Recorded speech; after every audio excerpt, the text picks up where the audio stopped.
profesi dokter pria, dokter kandungan, memeriksa pasien perempuan. La yakhluwanna rajulun ma'amra'atin illa ma'adhi mahramin. Tak boleh berdua-duaan laki-laki dengan perempuan kecuali tak ada mahram, kecuali ada mahram. Tak boleh. Antamus sayada mar'atin la tahillu lahu. Menyentuh tangan perempuan yang tak mahram lebih baik ditusuk paku dari api neraka ke kepala daripada menyentuh tangan perempuan yang tak mahram. Kena pasal-pasal ini. Tapi ada pasal meringankan, ad-darurat tubihul mahzurat. Ternyata ketersediaan dokter perempuan tidak mencukupi jumlah pasien perempuan. Itulah maka tadi saya sebutkan, kalau diterima nanti 20 anak tahfiz Quran SDIT, nanti mesti ada 7, 5, 10 yang perempuan, supaya mereka nanti akan menjadi dokter spesialis kandungan di UII nanti. Amin. Supaya mereka lah yang akan nanti menutupi ketersediaan SPOG, spesialis obgyn dokter perempuan. Karena kalau tidak, khawatir kita akan terjerumus. Tapi bapak-bapak yang spesialis kandungan, karena sekarang tidak terpenuhi, masuk kategori darurat. Saya sampai sekarang belum tahu survei berapa untuk kota provinsi. Terlalu besar mungkin untuk Indonesia, Provinsi Kepulauan Riau, kota Batam saja. Berapa dokter SPOG perempuan, berapa yang laki-laki, berapa yang hamil perempuan, memanglah perempuan tuh hamil. Berapa hitungannya? Kalau satu dokter tuh berapa? Kalau masih dalam kategori darurat, tapi kalau hanya untuk tidak darurat. Ustadz dulu anak Ustadz Mizian Hazik Abdillah, dokternya laki-laki atau perempuan? Perempuan. Dokter Sri namanya. Di depan UIN Suska Riau, Jalan Pelajar. Dokter perempuan. Tapi andai tak lagi ada dokter perempuan, hanya tinggal dokter laki-laki, pilihannya antara dua. Kalau tidak ditangani dokter laki-laki, mati. Maka tak boleh pilih mati. Assalamualaikum Bapak. Ya, istri Bapak sedang hamil tua. Kami tidak ada lagi dokter perempuan, yang ada dua, mati atau dokter laki-laki. Biar aja mati. Tak boleh. Haram hukumnya memilih mati. La tulqu bi aidikum ila tahlukah. Tak boleh menjerumuskan diri sendiri kepada kematian. Pilihlah dokter laki-laki dengan alasan darurat. Jadi bapak dokter jangan merasa kau sedang berbuat dosa besar, tapi kau sedang menyelamatkan orang banyak. Saya tak bisa merasakan gimana rasanya jadi dokter laki-laki yang memeriksa perempuan. Apakah tak ada lagi nafsunya, atau dia macam menengok daging sapi saja?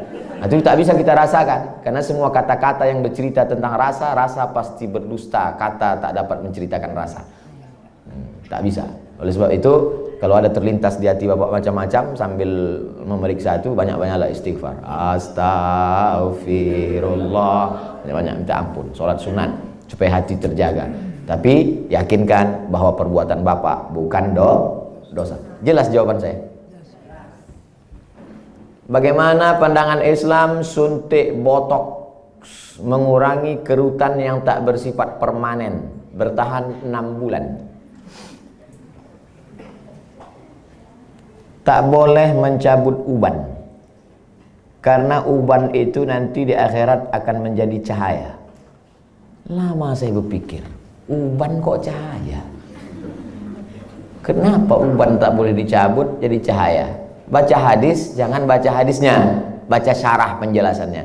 Rupanya dengan melihat uban di cermin, ingat tua, ingat mati, bertambah takut, bertambah amal. Makanya dengan bertambah takut, bertambah amal, maka akan menjadi cahaya. Itu rupanya korelasi uban dengan cahaya. Apa hubungannya dengan kerut? Kerut sama uban juga sama, mengingatkan bahwa kita sudah tua. Saya dulu waktu muda tak ada ini. Saya tengok foto-foto saya yang lama waktu di Mesir, ganteng juga. Saya sudah tua. Tapi dengan tua ini kita sadar bahwa sudah tua, bahwa kita ini akan mati. La'ana Rasulullah SAW al-wasimat. La'anallahul wasimat. Hadisnya riwayat Abdullah bin Mas'ud. La'anallahul wasimat. Allah melaknat perempuan tukang buat tatu. Wal mutasimat, minta buatkan tatu. Wal mutanammisat. Apa ini? Alis. mencabut alis, mencukur alis. Wal mutafallijat, gigi. Karena orang kalau sudah bertambah tua, bertambah giginya. Bukan gigi itu bertambah panjang dia. Maka gigi itu dia taati. Zaman dulu orang kalau mau nikah tak ada pakai akte kelahiran. Sama macam mau beli sapi kurban, kambing kurban. Gimana kita tahu umur kambing itu sudah 2 tahun? Tengok giginya. Orang pun juga tengok giginya. Mau taati gigi. Wal mughayyirat, yang nomor 5, merubah ciptaan lil husni, karena untuk mempercantik. Kalau merubah ciptaan dari yang tak layak menjadi layak. Ibu bapak dokter yang gigi, tukang pasang kawat gigi, jangan sangka itu perbuatan haram. Ada memang dia perlu. Ada orang ini kalau dia senyum sama kita 3 hari kita tak bisa tidur. Nah, itu memang perlu dibetulkan, perlu luruskan, diperbaiki. Tapi kalau hanya untuk gaya-gaya aja, hari Senin pink, hari Selasa hijau, ini mubazir, perbuatan saya saudara setan. Oleh sebab itu maka kira-kira suntik botok mengurangi kerutan ini termasuk yang mana nih? Masuk kategori nomor 5, mughayyirat lil husni, merubah untuk mempercantik-cantik saja. Sebetulnya saya tengok-tengoklah, dia sebetulnya tidak berubah jadi cantik, dia saja merasa cantik. Berapa banyak orang yang operasi pipi, operasi dagu, operasi hidung, dia merasa cantik, kita takut. Saya terus terang dengan orang operasi takut saya tengok. Dan saya tengok wajahnya yang operasi itu bentuknya sama-sama aja semua kan. Sama macam bencong. Hidung panjang, dagu panjang, panjangnya tak tentu arah pula. Rupanya silikon itu tidak bisa berinteraksi dengan darah. Akhirnya membusuk. Busuklah darah di hidung ini. Kata dokter ini mesti dipotong. Dipotong hidung ini. Alhamdulillah ada terapi lintah. Akhirnya digantungkanlah lintah. Digantungkanlah lintah di sini. Untuk menyedot nanah tadi. Biasanya kalau kulit kita digantungkan lintah, itu 1 hari lintah itu bisa tahan nyaman. Tapi pas ditempelkan ke hidung, asal tempel jatuh. Asal tempel jatuh, kata lintah. Lintah pun tak mau. Terapi lintah. Bayangkan itu lintah. Yang mau lintah darat aja yang mau. Saking kan busuknya hidung yang gara-gara silikon tadi. Wala udhillannahum, aku sesatkan mereka, kata setan.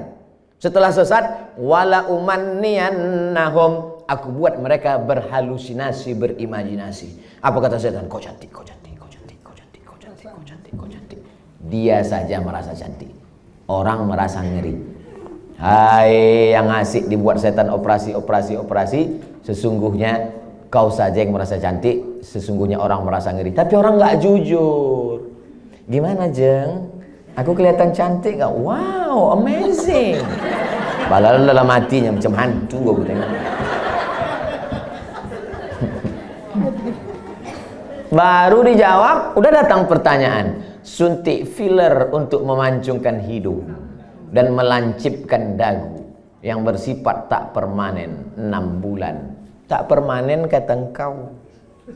Siapa yakin malaikat maut tak datang dalam 6 bulan? Begitu lancip, cip, mati. Permanen kau.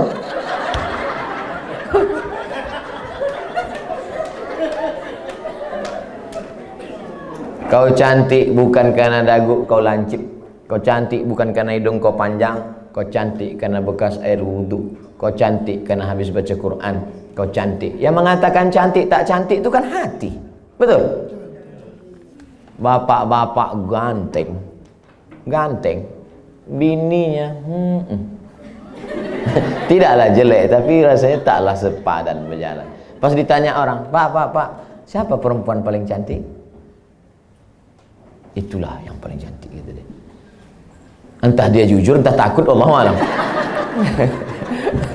Karena antara jujur dan takut ini beda-beda tipis. Tapi yang jelas kata dia, cantik itu membuat cinta atau cinta itu membuat cantik? bisa jawab. Gara-gara cinta itulah orang menjadi cantik. Karena kalau cantik itu relatif. Gara-gara cinta itulah orang menjadi cantik. Dan cinta itu letaknya di hati. Kalau sudah ibu sentuh hati bapak itu, tak perlu dagu ibu lancip. Macam dagu kambing pun cantik ibu tengok. Kalau dipeturutkan ini, oh makin tua makin berkerut, tambah lagi. Makin tua makin turun. Dia bertahan paling cuma 2 bulan, 6 bulan tahan. Habis itu hidung turun, dagu turun. Tinggal mencari sapu lidi aja lagi. Nenek sihir.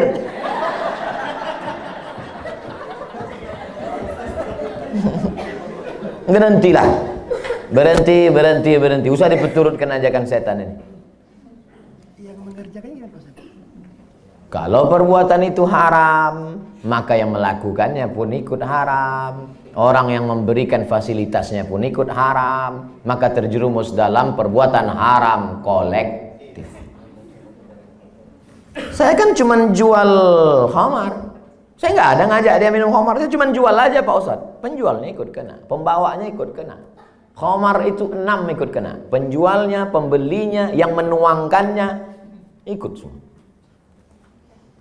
Supirnya ikut kena. Security-nya ikut kena. Tarik benang untuk meniruskan pipi, bertahan setahun, masuk pasal 5 semua.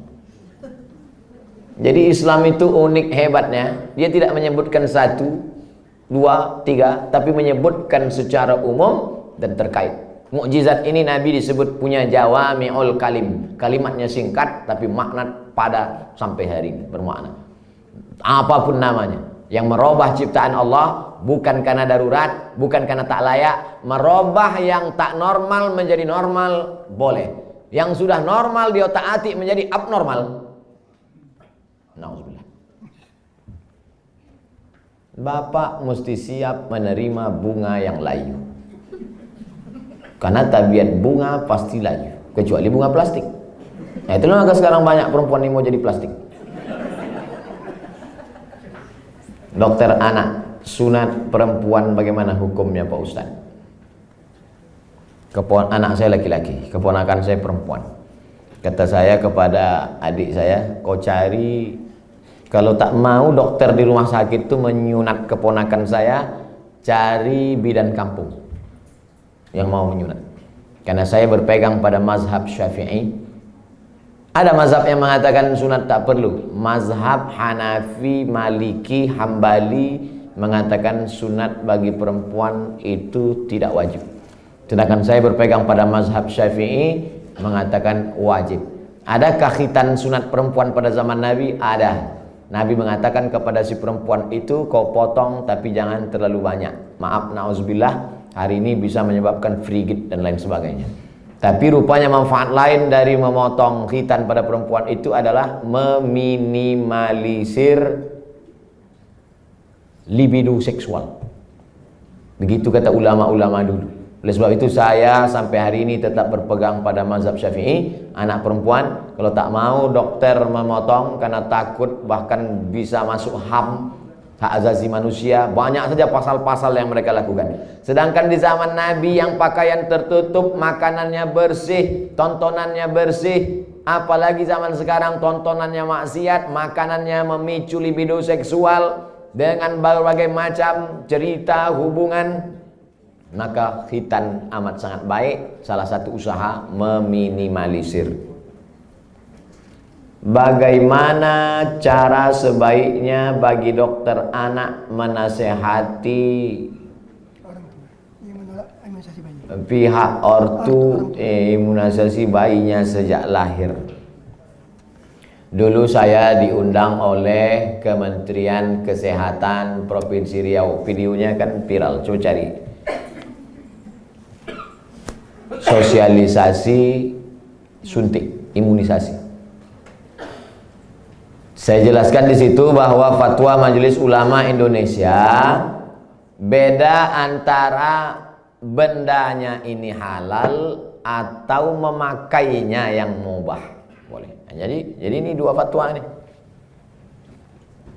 Bendanya tidak halal, Sampai sekarang tak ada fatwa MUI bahwa barang itu halal. Karena memang dia dibuat dari babi. Maka tak ada fatwa halal. Yang ada itu fatwa mubah, boleh menggunakannya karena alasan memilih dua mudarat yang teringan. Cacat, sakit, mati dengan babi. Kalau kita masuk ke hutan, pilihannya babi sama mati. Pilih mana? Pilih babi atau mati? Orang Batam pilih gonggong. Tak boleh pilih mati. Pilih babi. Pergilah kita berdua ke dalam hutan. Tak ada makanan. Ustaz, pilihannya dua nih Ustaz. Kita mati atau makan babi? Ayo kita makan babi nih. Hanya untuk menyambung hidup. Sementara dapat pisang. Tapi setelah dapat pisang, tinggalkan babi. Yang dua nanti pas dapat pisang, saya makan pisang. Bro, ayo makan pisang. Enak babi ini Ustaz. Tak bisa. Mana tahu nanti datang pakar medis dunia, entah dari mana, dibuatnya lah barang dari yang halal, maka kita tinggalkan yang ini. Tapi sementara dia datang, maka menggunakan ini hukumnya mubah. Jelaskan itu. Kami tak bisa menjelaskannya Pak Ustaz. Tontonlah video ini. Potong. 1 menit tak sampai tadi. Masukkan ke Instagram. Tontonkan ke ibu tuh. Saya tak mau. Tonton ibu. Nggak mau, ini Ustaz radikal katanya. Kalian carilah Ustaz yang agak-agak lembut sedikit. Bagaimana cara dokter bisa lillahi ta'ala, bisa menghindari sifat riak, sombong, bila kita memiliki kelebihan keahlian dibandingkan dokter-dokter lain. Insya Allah nanti kalau sudah berdiri, pas pembelian tanah pun nanti pas ini soalnya yang saya cakapkan ini tak bisa pakai teori. Kita ID sudah survei dapat tanah 1 hektar di harganya 200 juta. Ini dokter yang sombong, yang riak, yang mobil mewah, kesini duluan bawakan proposal. Assalamualaikum Pak Dokter. Pak Dokter kan pasiennya banyak. Oh iya kata dia. Saya yang paling hebat di Batam ini kata dia. Rumah Pak Dokter kan paling bagus. Oh iya kata dia. Rumah saya yang paling mahal. Nah ini tanah nih 200. Aduh semua utang kata dia. Jadi kalau mau menghilangkan kesombongan, keangkuhan, nih pas praktek. Makanya nanti pas hari ulang tahun ID, peringatan hari besar ID, jalan-jalannya itu ke danau, ke bukit, ke mall, oke sudah itu udah. Jalan-jalan ke panti asuhan, jalan-jalan. Tapi kalau kita sudah punya sendiri, maka tiap hari pertemuan dibawakan, tiap bulan datang di grup ada terus. Belum bayar, ini anak 4. Maka insya Allah itu menghilangkan keangkuhan, kesombongan, keegoan, segala macam. Kita hanya berusaha. Ceramah ini ada baiknya. Tapi tiap hari ceramah, tak masuk ke kepala. Ada tingkat jemu, ada tingkat bosan. Ada orang bosan pada ceramah. Orang kalau terus muncul bosan. Desainer, koreografer, tukang desainer pakaian itu, yang laki-laki, itu muncul kebosanannya pada perempuan. Kan banyak yang melambai kan? Kalau ada orang bosan pada perempuan gara-gara sering menengok perempuan, itu desainer sama koreografer. Yang lebih mengerikan adalah bosan mendengar ceramah. Apalagi sampai tobat sama ustaz. Aku kalau sama ustaz ini tobat aku. Nah, itu na'udzubillah. Jadi makanya saya ingin mengatakan bervariasi. Ceramah oke, sebulan sekali, seminggu sekali. Tapi harus ada amal yang tidak teori tapi langsung praktek. Nah, maka saya selalu sama. Di mana-mana saya ceramah tak keluar dari 3. Islahut tarbiyah, perbaikan pendidikan. Islahul iktisad, perbaikan ekonomi. Islahus siyasah, perbaikan politik. Perbaikan politik, pilih anggota dewan yang peduli pada syariat Islam. Perbaikan ekonomi, belanjalah ke warung tetangga, bangkitkan ekonomi umat. Perbaikan pendidikan, masukkan anak-anak ke pondok pesantren. Yang punya duit banyak, beli tanah, dirikan sekolah. Karena sekolah yang ada sekarang belum mampu untuk menampung anak-anak kita. Apalagi anak-anak yang tak mampu. Daftar ulang 17 juta. Anak siapa yang bisa? Tak tertampung.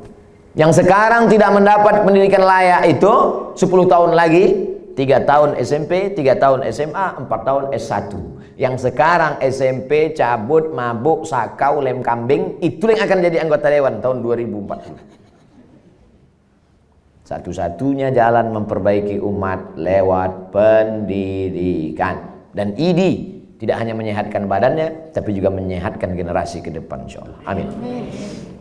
Udah aku sampaikan ya Allah. Kalau tak percaya juga ID nintahlah.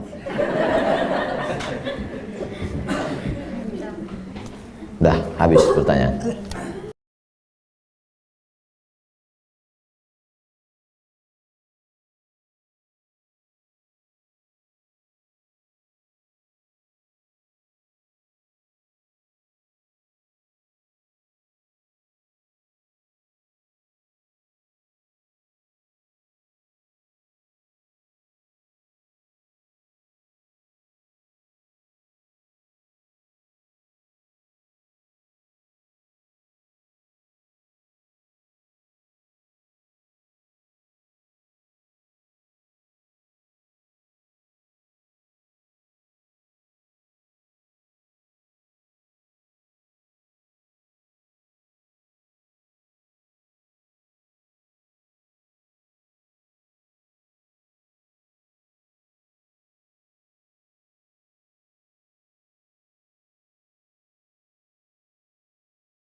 Nunggu perlu. Siap. Cara menikmati sunset. Kau harus pakai HP belum lagi GoPro. Perlu buka video 6 menit. 6 menit. Panjang lah 6 menit. Habis baterai 5%.